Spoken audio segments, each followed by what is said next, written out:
How we doing today, YouTube? Coffee time, right?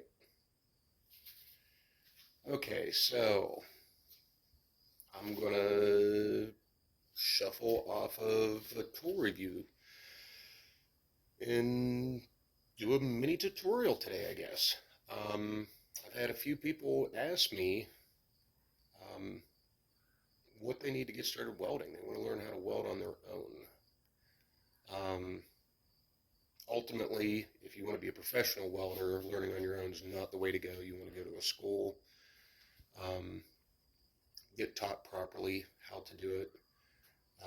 But maybe that's not what you want to do. Maybe you just want to do this at home as a hobby. Maybe you work on cars or just want to do certain stuff around the house. This is probably a little more what you're looking for. So let's not waste any time. Let's jump right into this. Okay, so let's start with the most important things, and that would be safety.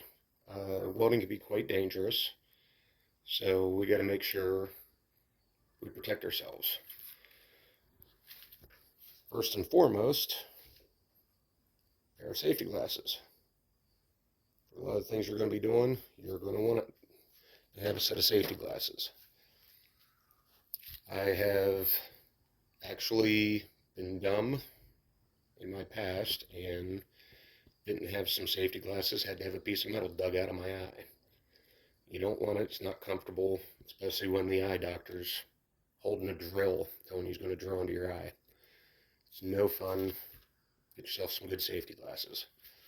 All right, next everybody can recognize is a welding hood. Doesn't matter what kind of welding hood you buy. If it's an auto darkening hood, buy a little bit better of one. The cheap ones aren't always so good.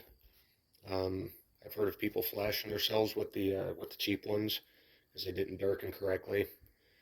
But you don't necessarily have to get an auto darkening one, especially if you're on a budget trying to start out. I wear a bib on mine just to protect my neck. You do get a lot of sparks and some UV light that comes off of it, so you do want to protect your skin. You don't want any exposed skin. Underneath that, we've got a welding jacket. This one happens to be leather. Do you need leather? Well, probably not. You can use Nomex or FR cotton. Um, if you're going to be underneath your work, say working on a car, underneath the car, then you might want the leather. The falling sparks, the cotton doesn't always stop the sparks, and the hot coals falling on you. Get a little piece of slag to come through a piece of cotton, and you'll understand real quick why leather's a little nicer. If you don't have any plans of laying on your back under a car or welding up over top of your head, cotton's probably more than adequate. Here we got welding gloves. These are pretty heavy leather. Uh, Most of your MIG welding and stick welding, you'll need a set of these. TIG welding, usually something a little bit lighter, gives you a little more dexterity, but it gets very hot, so heavier gloves for MIG welding and stick welding, definitely. Also, something that you can utilize are sleeves. These are Kevlar sleeves. You have to be cognitive when you're wearing these. Make sure you don't have any exposed skin if you're wearing like a t-shirt. Make sure these come up underneath your sleeves. Your sleeves are long enough to cover these. If you have a gap, you will get a pretty nasty sunburn. And if that happens enough times, that can lead to cancer. We don't want that. So just make sure you got the appropriate apparel to cover up your body and protect your eyes. All right, and off to the next part. Okay, the next thing you need is an angle grinder. This is going to perform a lot of functions for a lot of different tools that you may not necessarily be able to afford right away. What do you need to go with your angle grinder? Well, you need wire brush, need cutoff discs. These you'll need several of. They don't last terribly long, but you do have to be able to cut the metal and get it to do what you need it to do to the correct size.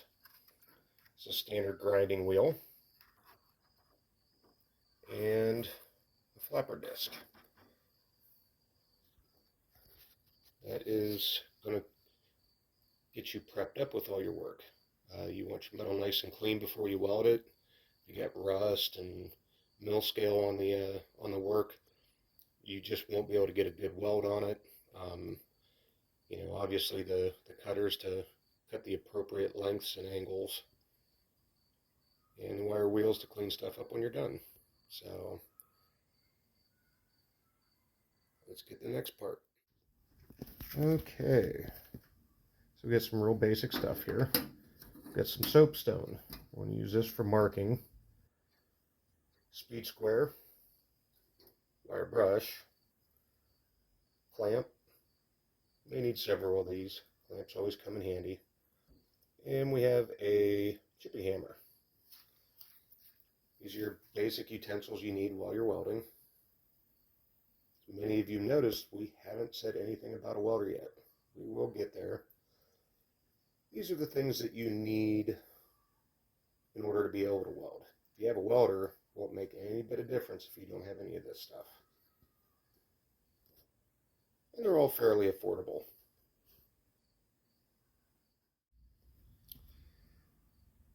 Next, you need some metal. That should be kind of a given. You're going to want to practice. So here I've got a couple different pieces. I've got some 1" by 8" angle iron. Here's a piece of 1/4" plate.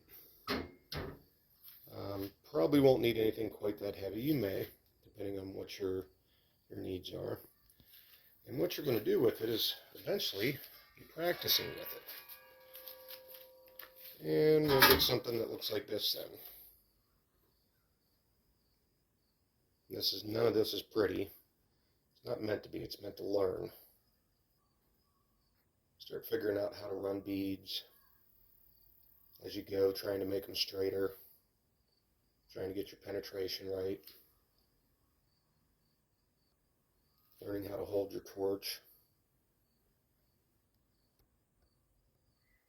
But this is how you wind up learning, through scrap metal.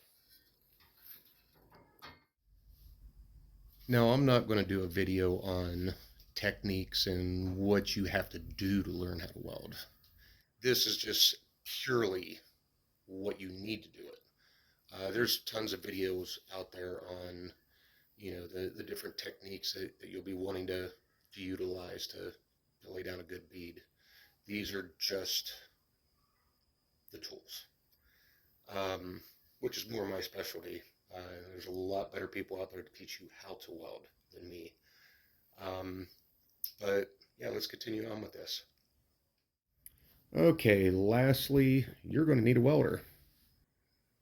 This is probably the last item that you're going to need. Now, what kind of welder do you need? That is an excellent question. And depending who you talk to, you're going to get a little bit different of an answer. Truth of the matter is, ultimately, a stick welder would be the ideal place to learn how to weld. But it's not realistic for everybody. If you do a lot of automotive work or a lot of really lightweight materials, stick welder might be just a little too much for your needs. So more realistic, a good starting point is a flux welder. What is a flux welder? Well, that is a welder that utilizes a wire that has a little bit of a material inside that helps the weld seal up correctly. Now, this is how this welder is actually set up currently, is as a flux.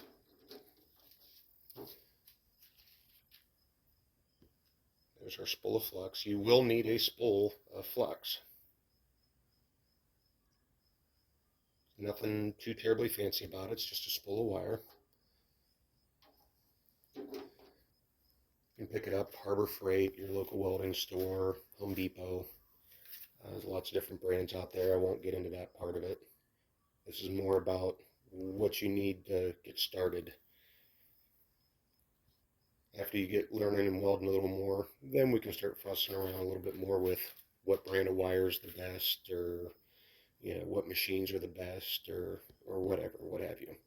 But what you do want is a machine that will do flux core. It's an excellent starting point. The cost is much lower. Um, and then if you stick with it, then you can always upgrade to a gas welder.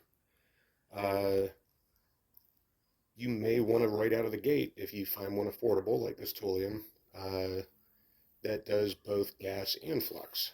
Um, this one has gas port right there.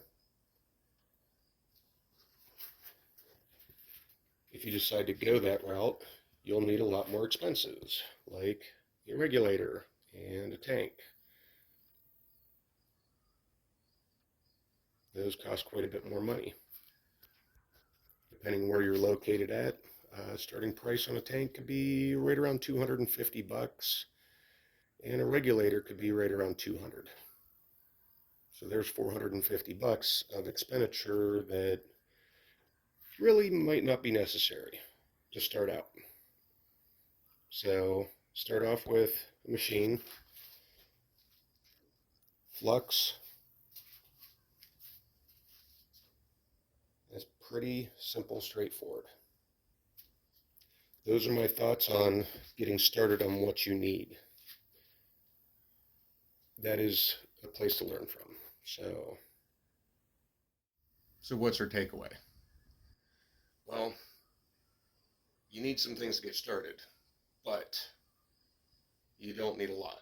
Uh, this real simple little setup will get you started, get you going, get you learning. As you grow, you may want to expand off into gas MIG welding, stick welding, TIG welding. You can get a little creative like I do, use the torches. A lot of people don't realize you can weld with a set of torches.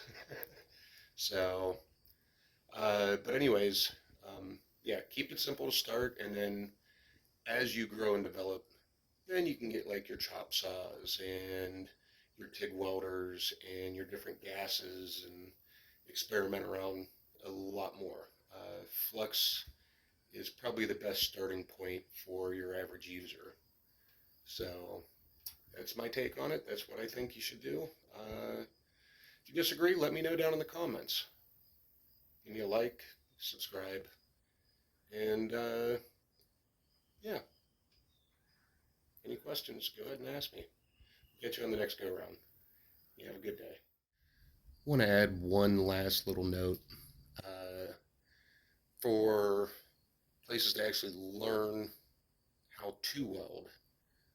People that can actually teach the little tips and tricks that'll really help you get started. I recommend going to a couple different channels here on YouTube. Weld.com, Tim Welds, and the Fabricator series. I'll leave a link to all those down below in the description. So, hope that helps you out.